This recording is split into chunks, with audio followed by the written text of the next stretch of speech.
Bienvenidos a Semillero Agro Podcast, el podcast de la revista Comentarios. Yo soy Marco Díaz y estamos en el episodio número 19, o como le gusta a mi carnal Irán mencionar, el cuarto episodio de la segunda temporada.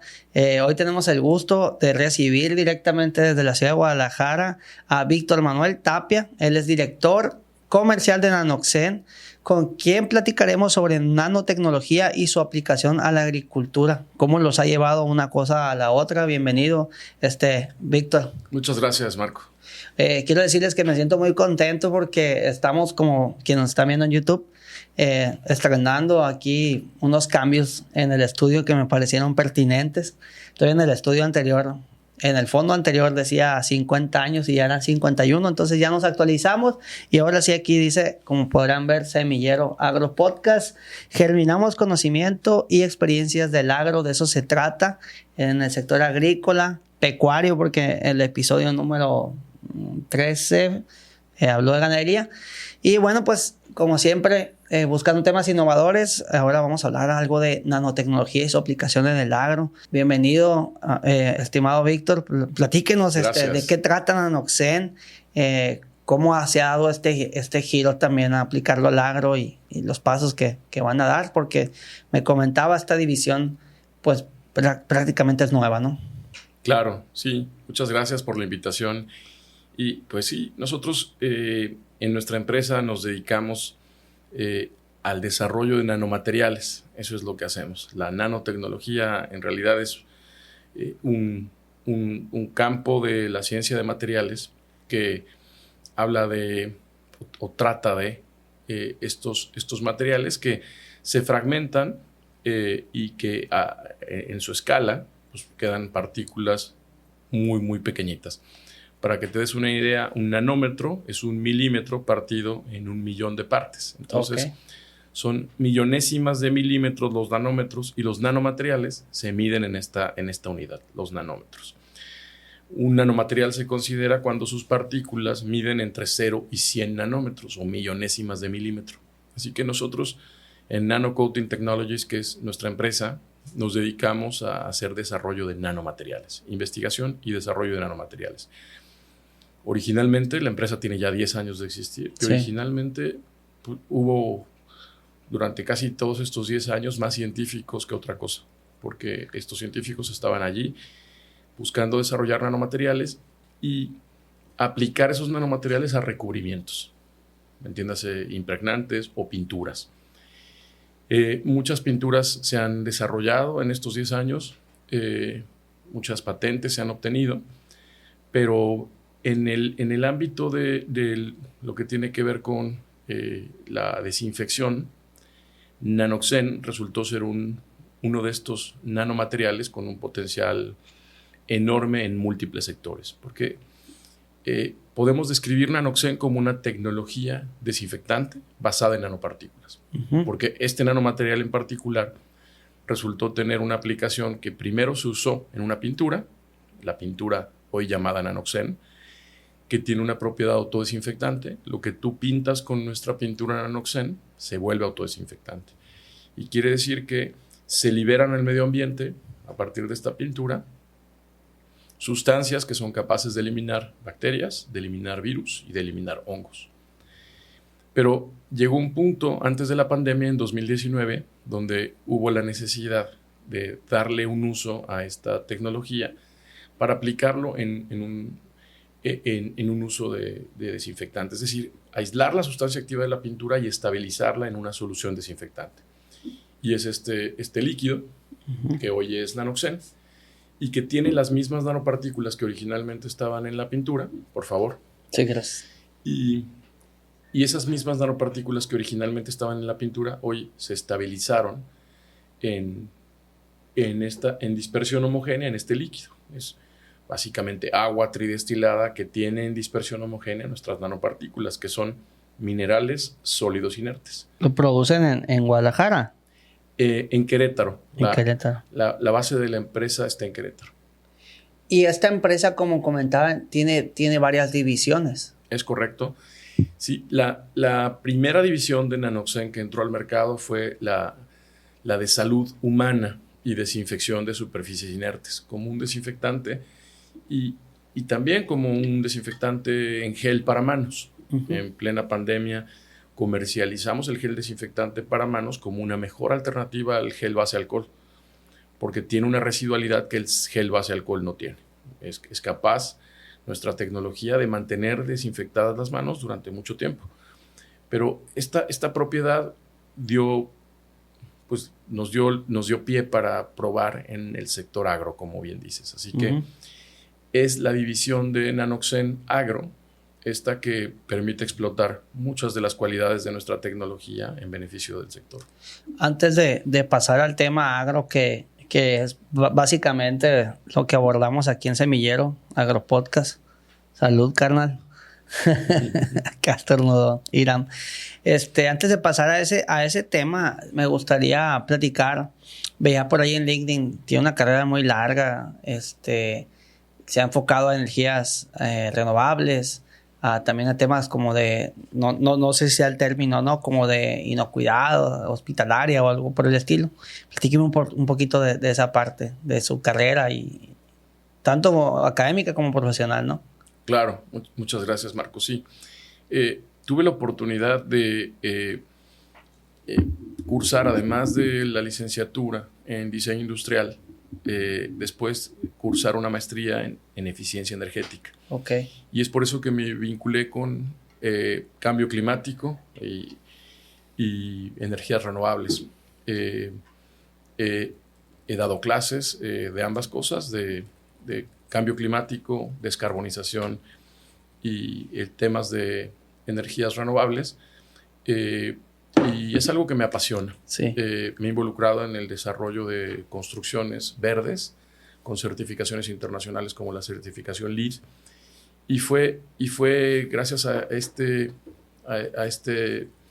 pues, ámbito de especialización que también me involucré en desarrollar como asesor de instituciones como el Banco Interamericano de Desarrollo, proyectos de inversión, infraestructura social, sobre todo hospitales. Y entonces en la fase de preinversión, en la fase de prefactibilidad, es donde yo hacía todos los análisis para ver qué presupuesto es necesario para construir una infraestructura en particular, de estas muy grandes. Y en este tema, veía también por ahí que ha tocado mucho el tema de la huella de carbono, que para mí se me hace muy interesante, porque estoy enfocado al tema agrícola, ganadero del país, el impacto tan fuerte que tiene y cuál es su visión de este tema en la producción de alimentos. Sí, por supuesto, la producción de carne, la producción de proteína animal es uno de los sectores que más contribuyen a la generación de dióxido de carbono. Así sí. Que el metano, y es que para quienes no lo sepan, pues, una tonelada de metano tiene un efecto de calentamiento por mucho mayor, cientos de veces mayor que una tonelada de dióxido de carbono. Entonces, cuando se hacen estas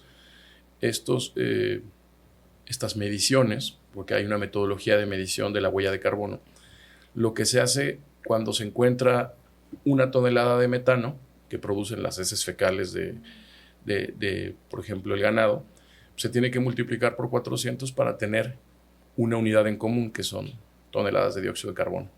Entonces, es muy importante la contribución a la huella de carbono de la producción de proteína animal justo por esto, porque el metano es en equivalencia cientos de veces más, o contribuye en cientos de veces más. Cada tonelada de metano se tiene que multiplicar por 400 para que te des una idea. Sí, sí, sí. Entonces, es un asunto que sin duda alguna hace falta cuando se atacan la mitigación, cuando se habla de ir hacia la descarbonización, se tiene que tomar en cuenta el sector de producción pecuaria. En esta experiencia que usted tiene académica, o sea, en diferentes partes del mundo, y viniendo de Jalisco, donde, o sea, hay mucho ganado, ¿no? ¿cuál debería ser la tendencia desde su punto de vista o qué están haciendo otros países que posiblemente México no está haciendo o debería de hacer? Hay iniciativas y hay proyectos productivos sucediendo. Las acciones para reducir la huella de carbono son muy concretas. Es mitigación y adaptación. Mitigación es producir menos dióxido de carbono o gases equivalentes como el propio metano.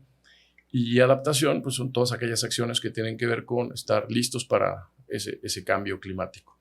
Pero las acciones de mitigación en el sector pecuario son muy claras y es aprovechar la generación de este gas, aprovecharlo, captarlo con biodigestores y luego aprovecharlo como un energético. Más bien lo que hay ahí es un potencial gigantesco de producción de energía. Ya hay granjas que están aprovechando sus desechos y que se vuelven completamente sustentables porque el propio gas natural producido por la descomposición de sus desechos les permite operar con costos bajísimos de energía. Ahora sí, entrando en tema, en el asunto del agro, ¿cómo se dio esta evolución de Nanoxen y sus productos aplicados al agro? También me gustaría conocer un poquito más en palabras coloquiales, qué es nanotecnología como tal, pues, claro. Y esta evolución, como le decía, al agro. Claro. Mira, lo primero que supimos de nuestro nanomaterial es que tiene una propiedad en particular. Nuestro nanomaterial son óxidos metálicos inertes. Son partículas minerales, imagínate que son granos de arena. Y son granos de arena diminutos a esta escala que dijimos, en millonésimas de milímetros. Entonces lo que tenemos en nuestro líquido pues es, gracias a un dispersante que evita que se sedimenten, que se vayan hacia el fondo y se asienten, pues se mantienen ahí flotando esas nanopartículas sólidas. Lo primero que supimos cuando se desarrolló la tecnología es que eran estas partículas fotosensibles y entonces que por efecto de la luz, desde 2 luxes de iluminación, desde muy poquita luz, cuando tú y yo no podemos ver en penumbra porque hay 2 luxes de iluminación, las nanopartículas de nuestro nanomaterial están reaccionando a la luz. La luz es el catalizador, es una fotocatálisis. Y el tipo de fotocatálisis que se produce es una fotohidroxilación. Es decir, se producen hidroxilos. Eso es lo primero que supimos, que estos hidroxilos eran capaces de matar virus en tiempos de contacto muy, muy cortos, de 30 segundos. Eran capaces de matar bacterias en esos mismos tiempos de contacto muy cortos y eran capaces de matar hongos. Sí. Lo supimos y lo primero que pudimos probar fueron patógenos, virus, bacterias y hongos para el ser humano. Así que la primera incursión fue en desinfección de superficies inertes, por ejemplo, de instalaciones hospitalarias y para combatir patógenos al ser humano. Pero lo cierto es que la naturaleza de estos microorganismos, en el caso de los que afectan a los seres humanos y los que afectan a las plantas, no es muy distinta. Un virus es para un ser humano muy similar a un virus que es para las plantas y una bacteria igual. Así que después de haber probado con pruebas de laboratorio bajo norma que podíamos eliminar esta amplia gama, porque es de muy amplio espectro, de microorganismos patógenos, entonces hace muy poco, te diría hace año y medio, comenzamos a hacer pruebas en el sector agro. Me comentaba esta experiencia gracias a un amigo que tiene ingeniero agrónomo. De ahí fue donde fortalecieron esta idea de probarlo, de calarlo, como decimos. Exactamente, sí. Yo desde que tuve en mis manos la tecnología, tuve esa inquietud, la inquietud de probar si podía matar bacterias y hongos. Yo desconocía la naturaleza de los fitopatógenos, pero este amigo mío, ingeniero agrónomo, fue el que me dijo justo esto que comentaba yo antes, que los virus y las bacterias que afectan a humanos son en esencia muy similares en su composición, en su naturaleza, a los virus y las bacterias y los hongos también que afectan a las plantas, los fitopatógenos. Sí. Así que la primera prueba que estuvo dispuesto este amigo mío a hacer fue en agave. Y probando en agave, descubrió que nuestro nanomaterial, la tecnología desinfectante de Nanoxen, podía no solo ser un desinfectante de superficie, sino también podía hacer las veces de un fungicida o un bactericida en un cultivo como el de agave, que fue el primero en el que probamos. Como un coadyuvante, comentaba, ¿no? Sí, porque el efecto es coadyuvante. Es decir, esos pequeños granos de arena que te describí, esas nanopartículas que son la sustancia activa de nuestro producto, per se, no son tóxicas. Per se, no matan a los hongos, las bacterias y los virus. Es en realidad el efecto, y lo podríamos llamar un efecto coadyuvante, el efecto cuando reciben luz, el que produce la sustancia que elimina virus, bacterias y hongos, los hidroxilos. Los hidroxilos, para que te des una idea, mucho tiempo en agro se llegó a usar el peróxido de hidrógeno, ¿sí?, para combatir proliferación de hongos, por ejemplo. Y hoy hay, por ejemplo, ciertas regulaciones a nivel internacional que prohíben el uso del peróxido de hidrógeno porque esteriliza suelos, o sea, mata toda la materia orgánica del suelo y eso no es benéfico para el suelo. Entonces, hoy que ya no se puede usar peróxido de hidrógeno, lo que nosotros producimos, lo que Nanoxen produce cuando le da la luz, los hidroxilos, se parece al peróxido de hidrógeno, y digo se parece porque tiene un efecto oxidante. Bueno, en realidad se producen iones negativos con efecto oxidante, iones positivos con efecto de reducción. Son reacciones redox, sí, de reducción o de oxidación. Pero al final, no importa si es un ion positivo, OH+, o no importa si es un ion negativo, OH-, si la reacción en un caso es reducción, si la reacción en otro caso, a nivel químico, es oxidación, igual que el peróxido de hidrógeno, son capaces de la membrana del patógeno unicelular, la bacteria, el hongo o el virus, se destruye cuando sucede esta reacción de reducción u oxidación.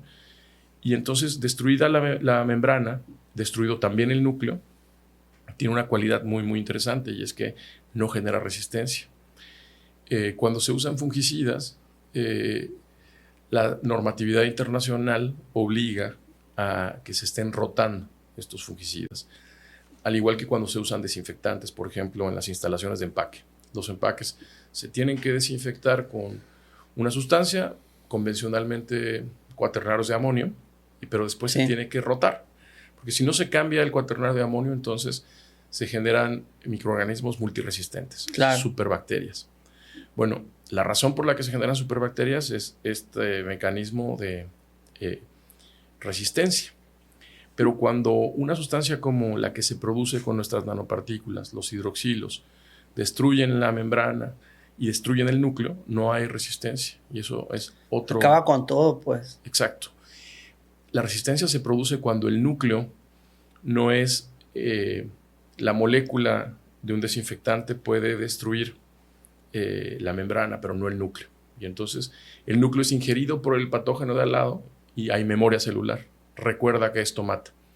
Entonces, lo que hace la siguiente generación o muchas generaciones posteriores de esa bacteria, por ejemplo, es reformular la capa de proteínas del exterior y entonces ya no ser susceptible de ser eliminada con la molécula del desinfectante. Ya reformulada la capa de proteínas, habría que reformular también la molécula para que pueda eliminarse. Pero como estos hidroxilos no funcionan así, de cualquier forma van a oxidar o reducir la membrana del núcleo y no va a haber forma de darse cuenta ni recordar que lo mató. No hay resistencia. De ahí me nace una buena pregunta. ¿Dónde han hecho pruebas? ¿En qué partes del país? Uh-huh. Y ahondemos un poquito más en el tema en el agave, que es un cultivo pues, de alta importancia económica en Jalisco, en Nayarit, en Guanajuato, Michoacán, creo que también. Estamos en comunicación con centros de investigación en todo el país. Particularmente comenzaremos a trabajar con el Centro Nacional de Recursos Genéticos en los Altos de Jalisco, que depende del INIFAP. Ya me tocó ir para allá. Está interesantísimo, el Arca de Noé. Sí. Y es porque ahí tienen una capacidad de almacenamiento de microorganismos muy importante. O sea, no solo tienen ADN de plantas, no solo tienen ADN de animales, sino tienen un importante banco de microorganismos. Y eso hace que haya un potencial de experimentación de la mano de este centro de investigación de INIFAP. Así que estamos ya firmando los convenios para trabajar con ellos. Pero hemos trabajado con CIDAM en Morelia, tenemos ya conversaciones con la Universidad Chapingo para tener también pruebas de efectividad, desarrollar pruebas de efectividad con ellos. Pero la primera región en la que comenzamos a trabajar y el primer cultivo, como bien dices, es agave. Así que probamos en agave y nos dimos cuenta que era capaz de reducir la pudrición producto de una combinación de factores. ¿Qué es el principal problema fitosanitario que tiene el agave? No conozco mucho del cultivo, ¿no? Aclarando. Sí, no, correcto. Porque cuando hay humedad, proliferan bacterias y proliferan hongos. Y después muchos de los productos que convencionalmente se usan como fungicidas y como bactericidas, lo que ocasionan como un efecto secundario es la proliferación también de plagas. Y entonces hay insectos que afectan al cultivo de agave. Sobre todo Tequilana Weber variedad azul, el que se utiliza para producir tequila, pero hay otras variedades de agave que también sufren de los mismos problemas. La prueba entonces fue contundente cuando lo hicimos en cultivos de agave Tequilana Weber variedad azul que tenían una combinación de bacterias y de hongos que generaba una pudrición, un amarillamiento en las pencas, que si no se combate, pues compromete el cultivo completo. Y fue muy interesante que la primera vez que aplicamos Nanoxen directamente sobre la planta, directamente sobre el agave, fue muy evidente a los 20 días de haberlo aplicado cómo este amarillamiento se redujo en un 90% y las pencas ganaron turgencia, es decir, rigidez, y básicamente la efectividad contra esta combinación de bacterias y esta combinación de hongos, como el propio Fusarium, pues fue muy eficaz. Y es por eso que actualmente uno de los cultivos en los que estamos usando de manera regular para Nanoxen es agave. Es decir, ya son, te diría yo, cientos de hectáreas de agave que están siendo tratadas con nuestra tecnología, en combinación con paquetes tecnológicos que incluyen nutrición, paquetes tecnológicos. Cuando ves problemas de un cultivo no los puedes ver como un caso aislado. O sea, si no tomas en cuenta la fertilidad del suelo, si no tomas en cuenta los factores de nutrición, claro, los factores de climáticos y demás, pues, es como cuando uno se enferma, ¿no? Un medicamento puede no hacer su efecto si es que una persona está malnutrida, si es que una persona tiene anemia y demás. Así que así tiene que ser visto un cultivo como un todo. O sea, es un ser vivo al final de cuentas, pues. Por supuesto. Comentábamos, Víctor, pues en el tema de agave la cosa pinta bien, el comportamiento de este coadyuvante, como le llamamos. Pero ¿en qué otros cultivos se han hecho pruebas? Y en este sentido, en esta pregunta también, ¿cómo va el tema de los registros, no? Porque ahorita estamos hablando de pruebas por términos comerciales, pues todavía no pasan a ese punto, ¿va? Claro, sí, qué bueno que lo mencionas, porque estamos conscientes, al haber entrado hace año y medio al sector agro, que lo primero que tenemos que hacer es generar la evidencia suficiente de efectividad. Y estamos allí, estamos haciendo pruebas, estamos buscando toda clase de productores que estén dispuestos a ser cooperantes y a probar en campos experimentales. O sea, si podemos entonces entrar a un ciclo en un campo experimental de un cierto cultivo, lo que queremos es saber si para ese cultivo puede sumar para combatir enfermedades de ese cultivo. Y sabemos también que esto pues, no es una panacea, no es que vaya a resolver todos los problemas de fitopatógenos de todos los cultivos, por supuesto que no. Pero queremos en esta etapa, que es una tecnología patentada tan nueva, tan innovadora, tan disruptiva, porque la naturaleza del mecanismo de acción es completamente distinto a todo lo que se haya usado como fungicida, como bactericida o como viricida en el mercado. Entonces queremos hacer esas pruebas y una vez que tengamos evidencia suficiente de efectividad sobre una enfermedad de un cultivo, entonces con esa evidencia de efectividad comenzaremos a trabajar en los registros. Así que pues es una carrera de resistencia, te diría yo. Sabemos que la resistencia al cambio existe, sabemos que es difícil entrar con una nueva tecnología, estamos perfectamente conscientes, pero también sabemos que tenemos una tecnología muy, muy eficaz. Así que te podría decir que el cultivo que definitivamente tenemos probado es agave. Claro. Pero fuera de agave, por ejemplo, tenemos pruebas de laboratorio en las que ya sabemos que eliminamos el virus rugoso del tomate. Sí. Y bueno, esto pues, podría ser para la producción de jitomate en el mundo sumamente revolucionario, porque es el virus rugoso del tomate el que más afecta a este cultivo. Y pues las pérdidas terminan siendo multimillonarias. Ahora, allí necesitamos trabajar mucho más, porque si bien tenemos la prueba PCR, que pues, es la evidencia de que Nanoxen elimina el virus rugoso del tomate, no estamos seguros que esto sea suficiente como para tratar el cultivo rociando directamente la planta. Ajá. Con esto quiero decirte que sabemos que puede ser un buen desinfectante, por ejemplo, de superficies, de estructuras, de invernaderos, de herramienta, de calzado en una charca, en una esclusa. Y entonces estos usos de nuestra tecnología como desinfectante para combatir la proliferación, que al final es un contagio mecánico, ¿no? Son preventivos. Pues. Exacto. Entonces, ya se está usando para desinfectar empaques. Las instalaciones de empaque deben ser desinfectadas por proceso, ¿no? Por norma.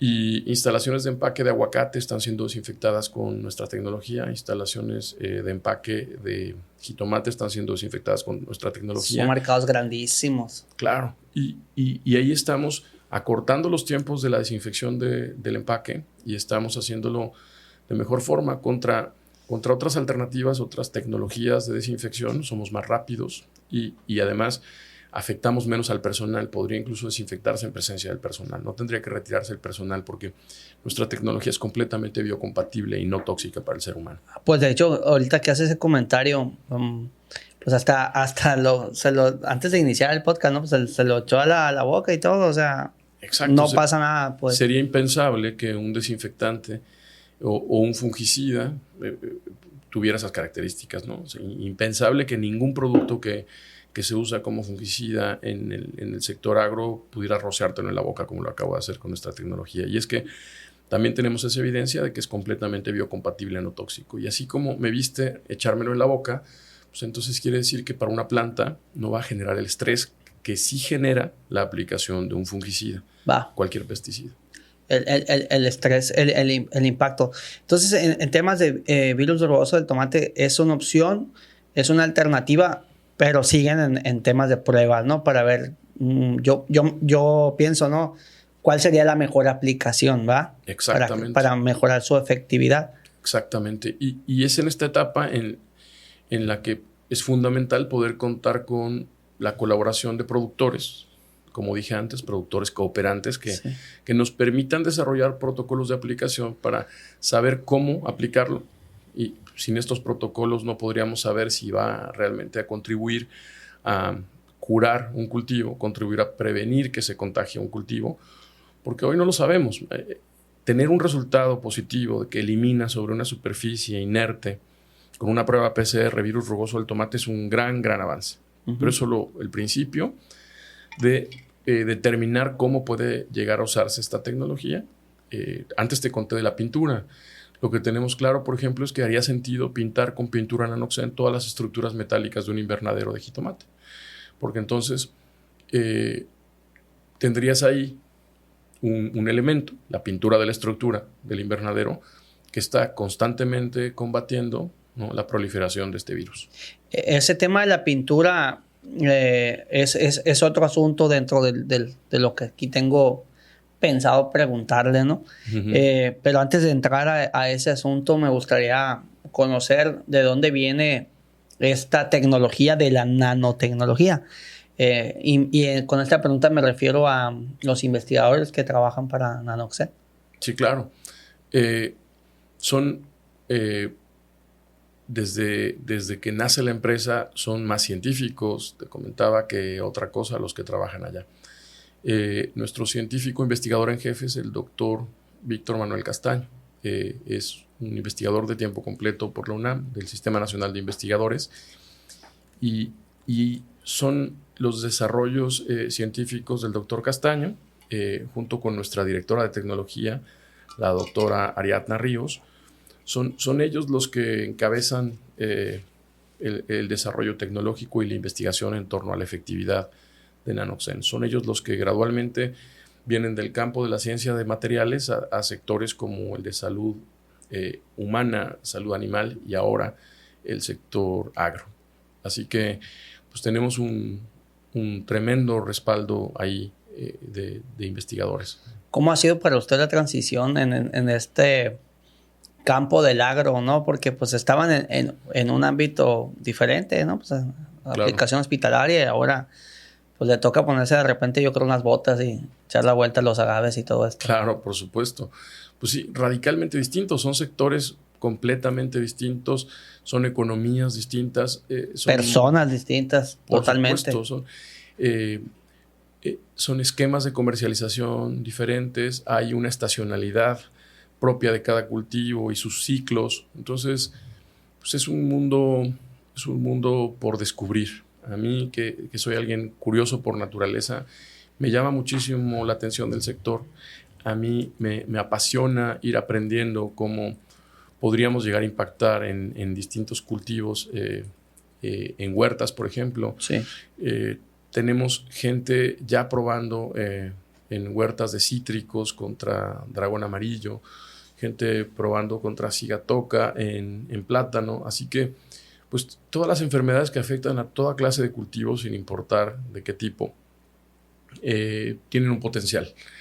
Nuestra tecnología entonces puede ser una transversal muy, muy interesante. Y estábamos hablando de los empaques, y a mí me parece que comenzar a explotar la propiedad desinfectante de nuestra tecnología es un muy buen principio. Sí. Porque desinfectar los empaques pues ya suma muchísimo para el sector, ya aporta muchísimo al sector en los empaques.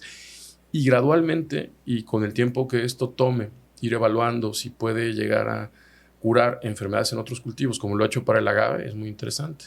Déjame contarte, Marco, que en la región, ya en Sinaloa, tenemos muy recientemente pruebas interesantísimas de efectividad sobre pimiento. Sí. Se probó con una frecuencia de aplicación de hasta 2 veces por semana en aplicaciones foliares. Es decir, los productores que probaron lo hicieron cada vez que tenían que hacer una aplicación foliar de cualquier otro producto. Se agregó Nanoxen en una dilución muy, muy baja. Uh-huh. Estamos hablando de 1 mililitro por litro a 5 mililitros por litro. Una concentración bajísima. Sí. La razón por la que se decidió tener esa concentración tan baja, esa tan alta dilución, fue porque la aplicación iba a ser muy frecuente. Piensa que en el agave lo aplicamos cada 15 días en 2 ocasiones y tuvo esa efectividad. Y luego no hizo falta tener más aplicaciones. Pero en pimiento se hizo hasta 2 aplicaciones por semana durante todo el ciclo. Eso significa que iba a ser tal la frecuencia de aplicación que queríamos ver la efectividad. Y entonces, en las bajas concentraciones de 1 mililitro de Nanoxen por 1 litro de agua, con cualquiera que sea la aplicación, ya sea de nutrición o cualquier otro tipo de producto, porque no se dejó de aplicar ningún otro producto, los resultados fueron muy importantes contra cenicilla. Es decir, se evitó por completo la aparición de cenicilla en esos que fueron tratados con Nanoxen contra el testigo, la muestra. Y en el caso de pepino, también en la región, contra mildew. Y eso fue muy interesante. Y como te digo, concentraciones sumamente bajas, pero aplicaciones regulares. 1 vez por semana el caso preventivo y 2 veces por semana con concentraciones un poco más altas, pero no más de 5 mililitros por litro, tuvieron estos efectos positivos tan interesantes en la planta desde las primeras semanas. Así que creo que tenemos todo por hacer en términos de pruebas con muchos otros cultivos, pero el hecho de que ya estemos obteniendo resultados contra problemas que no solo afectan cultivos como estos, ¿no? Cenicilla, o sea, nos interesa muchísimo probar, por ejemplo, en sandía, nos interesa muchísimo probar contra antracnosis en papaya, porque sabemos que estas bacterias, sabemos que podrían ser susceptibles de ser controladas, mantenidas a raya, eliminadas con nuestra tecnología, pero lo importante ahora es que tenemos una tecnología sumamente innovadora y desarrollar protocolos de investigación de la mano de esta tecnología, con productores, con centros de investigación, como ya lo estamos haciendo, es lo que toca hoy. Hay mucho potencial. Ahorita que me mencionaba dragón amarillo, que me mencionaba virus rugoso del tomate, yo hace años dirigí la revista del Comité Estatal de Sanidad Vegetal del Estado de Sinaloa, como unos 4 o 5 años, ¿no? No fueron más de 10 ediciones de todos modos de revistas. Pero me tocó ver la llegada del virus rugoso y la importancia económica que representa el HLB para cítricos. Y me tocó como traquear, como darle este seguimiento por dónde entró el virus. Bueno, dónde se detectó el virus rugoso del tomate primero y ver cómo llegó a Sinaloa. Cuando llegó a Sinaloa yo ya no estaba, ya no se hizo revista de SSABC.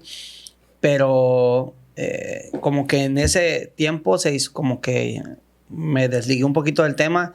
Sé que ya hay variedades, ¿no? de tomate, de semilla de tomate para con resistencia al virus rugoso del tomate. Pero es resistencia, eso no quiere decir que no le va a dar, pues. Eso quiere decir que le va a dar a lo mejor con un menor impacto, pues. Pero pues nada mejor que lo preventivo en temas de fitosanidad. Correcto. Oiga, Víctor, entrando ahora sí al tema de la pintura que comentaba, de esta pintura con nanotecnología que me llamó mucha atención, porque cuando me lo estaba mencionando hace rato, antes de empezar a grabar, dije yo, pues aquí voy a echar todo en el techo para que se calienta mucho aquí el estudio. Platíqueme de esta, pues no sabría cómo decirle, de este producto. Sí, son nanomateriales, básicamente son 2 nanomateriales distintos. Y quiero distinguir, Marco, entre la pintura Nanoxen, que es una pintura que contiene la misma sustancia activa de nuestro desinfectante, que ya está teniendo este buen efecto como fungicida y como bactericida. La pintura Nanoxen, cuando te decía que el potencial para pintar las estructuras de los invernaderos de nuestra pintura Nanoxen es porque tiene este efecto desinfectante. Pero el otro nanomaterial del que puedo hablarles, que hoy es una pintura, es un denominado aislante térmico reflectivo. Estos aislantes térmicos reflectivos tienen ya algunos años en el mercado. Vaya, muchos, probablemente 20 años de existir pinturas con estas características. ¿En qué consiste un aislante térmico reflectivo? Pues es una pintura, es un recubrimiento que lo que tú pintes, sin importar el material que estés pintando, lo que tú pintes va a adquirir una propiedad de reflectividad. Esto se mide en laboratorio con un estándar ASTM bajo norma y se llama índice de reflectividad solar. Bueno, nuestra pintura, la línea se llama NST Nanoprotect y nuestro aislante térmico es el producto estrella de nuestra línea NST Nanoprotect. Y el aislante térmico entonces tiene la propiedad de aquello que pintas con nuestro aislante térmico, tiene un 98% de reflectividad, medido con este índice de reflectividad solar. Otros productos en el mercado tienen valores de reflectividad mucho menores, es decir, que reflejan la radiación solar en menor medida. Pero lo que tú pintas con NST Nanoprotect aislante térmico refleja el 98% de la radiación solar que recibe. Si pintas un techo de lámina, si pintas una azotea, ya sea que es una losa colada de concreto, entonces toda la luz ultravioleta que reciba esa superficie que fue pintada, toda la radiación infrarroja que reciba y toda la luz visible que reciba, que básicamente son los componentes de la radiación solar, va a rebotar, va a ser reflejada en un 98%.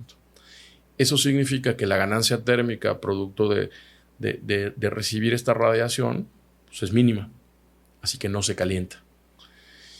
Y esto tiene un potencial tremendo en muchos sectores, ¿no?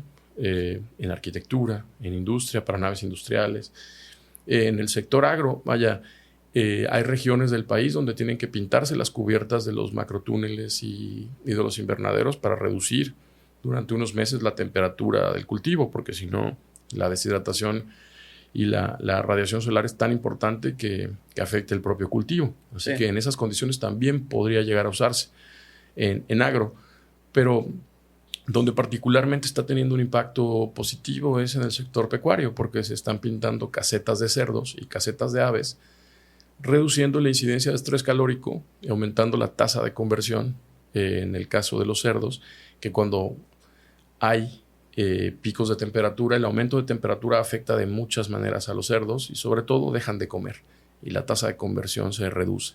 Órale. Pero evitando esas altas temperaturas, pintando las cubiertas, que las viejas cubiertas son de asbesto y luego las hay de lámina de zinc galvanizada.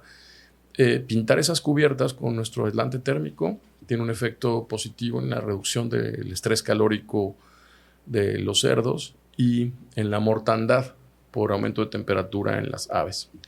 ¿Cómo es la aplicación de la pintura esta? Fíjate que es sumamente sencillo. Es una pintura a base de agua. Es una pintura estireno-acrílica. De hecho, la olí, todo no tiene un olor fuerte, no nada. Pareciera una pintura vinílica. Sí. Se parece mucho a una vinílica. Es el tipo de resina más amigable con el medio ambiente porque es base de agua y libre, sumamente baja en compuestos volátiles orgánicos. Quiere decir que es una pintura ecológica en ese sentido. Cuando se quiere construir un edificio verde y se quiere certificar, se deben usar pinturas bajas en compuestos volátiles orgánicos y esta es una de esas pinturas.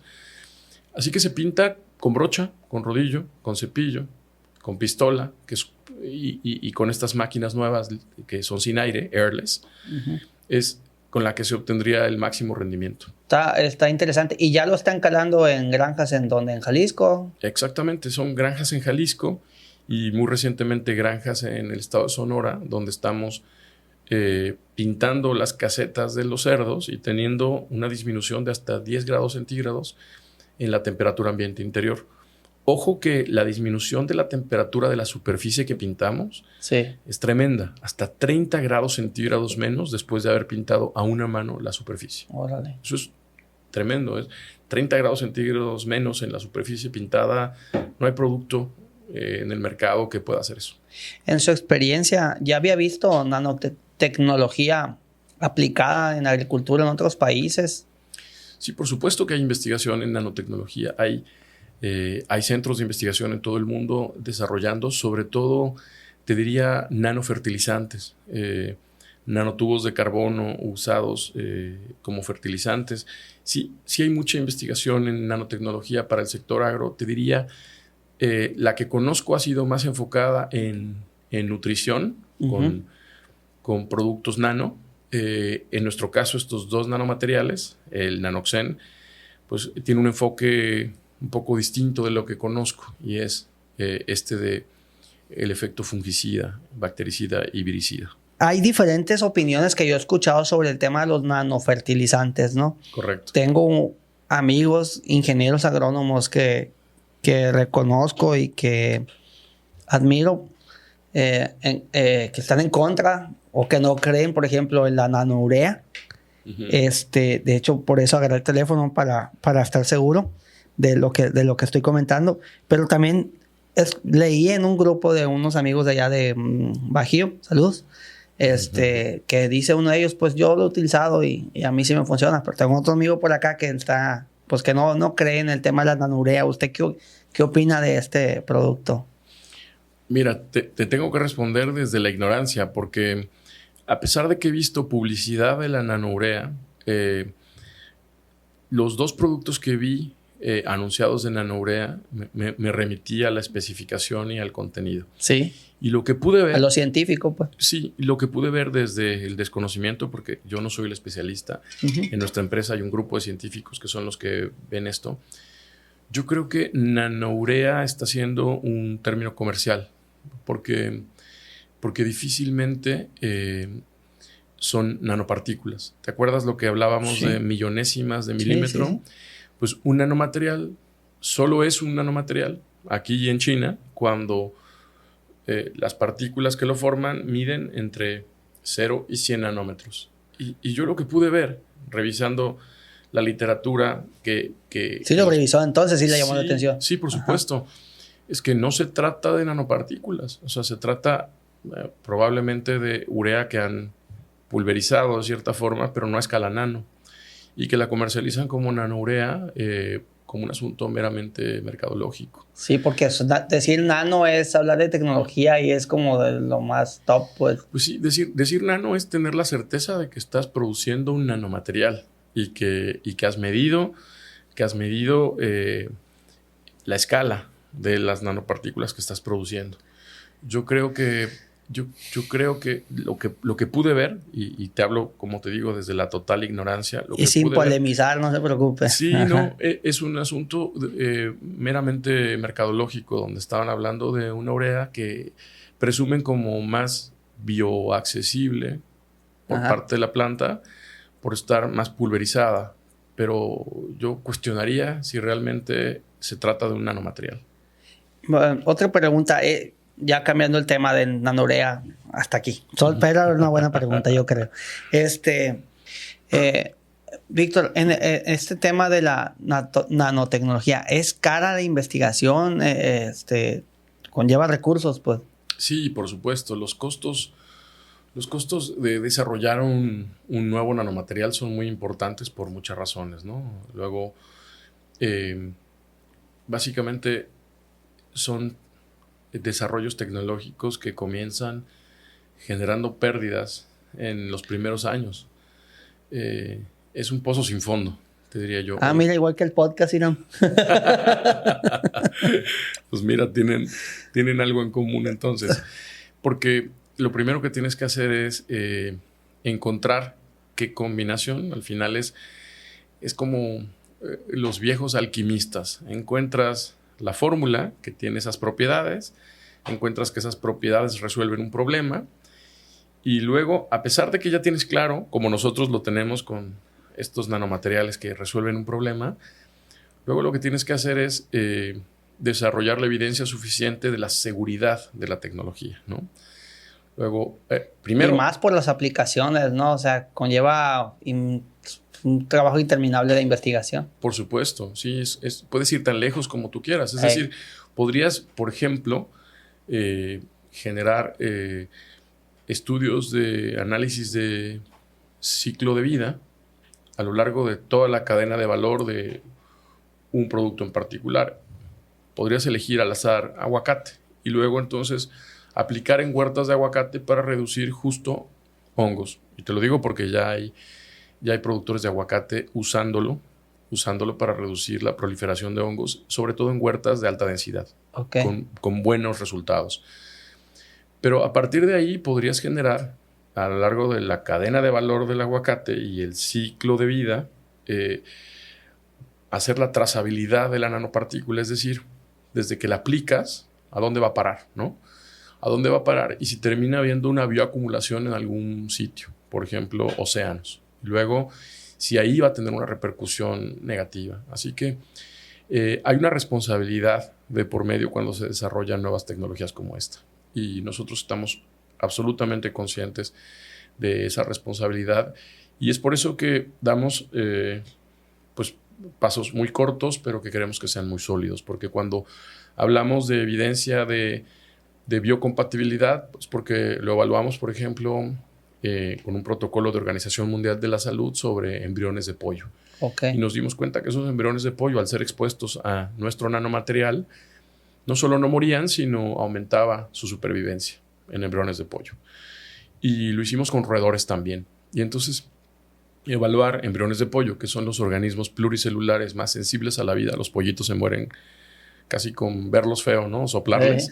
Pues entonces, si no se murieron al exponerlos a nanoxen, si los roedores que inhalaron nanoxen nebulizado tampoco mostraron afección en ninguna de sus estructuras a nivel fisiológico, pues entonces esos son los primeros pasos que nos hablan de la biocompatibilidad y de la no toxicidad, pero en esas condiciones. Hacerles vivos muy, con la salud, por decirlo así, muy expuesta, pues. Exactamente, sí, muy vulnerables. Muy vulnerables, esa es la palabra. Esos microorganismos, esos organismos pluricelulares muy vulnerables, ya vimos que no los afecta. Y ya vimos que sí afecta a los organismos unicelulares, los patógenos, los fitopatógenos y los patógenos para humanos. Pero no para ahí. No para ahí, porque hablar de neurotoxicidad, por ejemplo, hablar de citotoxicidad a nivel tejidos, por ejemplo, hoy de ninguna manera recomendamos a nadie que se rocíen, por ejemplo, frutos, ¿no? Sí la planta a nivel pruebas, sí el cultivo, pero jamás el fruto, ¿no? Sí, el que va a ir al consumo, pues. Exacto, porque todavía no sabemos, por la supuesto. Cáscara. Tú me viste rociarlo en mi boca porque yo tengo claro que no es tóxico. Pero probablemente si lo hago todos los días durante 10 años tenga una repercusión que desconocemos ahora. Se le cae la lengua. Y estamos... Pero estamos obligados a hacer esa investigación. Claro, entonces, a lo mejor le hace bien, pues, pero todavía no. Es tan nueva la tecnología que no lo sabemos todavía. Exacto. Y debemos estar conscientes de eso todo el tiempo. Debemos estar conscientes que la investigación no para en un desarrollo tecnológico nuevo. Y tú preguntaste los costos. Bueno, estas investigaciones pueden ir en muchas direcciones y los protocolos de investigación, en el caso de salud humana, las pruebas clínicas, pues terminan siendo muy costosas porque involucran y complicadas a cientos o miles de individuos y pacientes, y entonces terminan siendo inversiones multimillonarias para tener evidencia de efectividad y entonces saber que se resuelve un problema real, muy concreto, para el que hay un mercado. Pero después de tener evidencia de efectividad vienen las pruebas de seguridad, ¿no? Y hoy tenemos suficientes pruebas de seguridad para los usos que le estamos dando. Pero hay mucha literatura que habla de nuestros componentes y habla de cuáles son las dosis letales y estamos cientos de miles de veces debajo en la concentración de las dosis letales de nuestras sustancias activas. Pero eso no significa que no tengamos que tener cuidado todo el tiempo y que no podemos ser irresponsables en el uso de una tecnología como esta, y no lo estamos siendo. Y eso implica hacer inversiones muy, muy importantes que la empresa ha hecho ya durante estos 10 años de existir y que seguirá haciendo de la mano de centros de investigación, instituciones académicas, y lo más importante es acá tener el apoyo de productores que estén dispuestos a innovar, que estén dispuestos a evaluar desarrollos tecnológicos como el nuestro, que tiene un potencial de mejorar las condiciones de los cultivos de manera muy importante. ¿Dónde pudieran acercarse a Nanoxen para conocer de la nanotecnología? Sí, por supuesto, en nuestra página web. Nuestra página web es www.nanoxen.mx, y en nuestras redes sociales tenemos un Facebook, tenemos un LinkedIn donde nos se pueden encontrar también como Nanoxen, y pues encantados de poder mantenernos en comunicación con todo aquel que tenga interés en poner a prueba nuestra tecnología, usar nuestra tecnología en cualquier clase de cultivo, y aquellos para los que ya estamos teniendo la efectividad y ya estamos probando que genera valor, que produce muy buenos resultados, pues son los que principalmente estamos promoviendo, ¿no? Que ya comentamos. Pues atentos entonces, a quien esté interesado, acá mi carnal Iram le va a poner los datos de contacto. Víctor Manuel Tapia, muchas gracias por venir desde Guadalajara aquí a Semillero Agro Podcast. Como les dije yo, para mí es el 19 episodio, para Iram es el 4 de la segunda temporada. Muy contento porque haya venido, muy contento porque me siento muy cómodo con el nuevo acomodo de este podcast. Nos quedó muy bien, la verdad. Entonces, síganos, denos like, compartan, comenten si tienen alguna duda. Creo que fue un muy buen episodio, muy interesante, porque son tecnologías que yo no tenía conocimiento. Entonces, aquí vamos a andar. Marco Díaz, Víctor Manuel Tapia de Nanoxen. Nos vemos en el episodio número 20. Ahí le llevamos con Semillero Agro Podcast. Muchas gracias a mi canal Iram que está en los controles. Y ahí estamos. Saludos. Muchas gracias.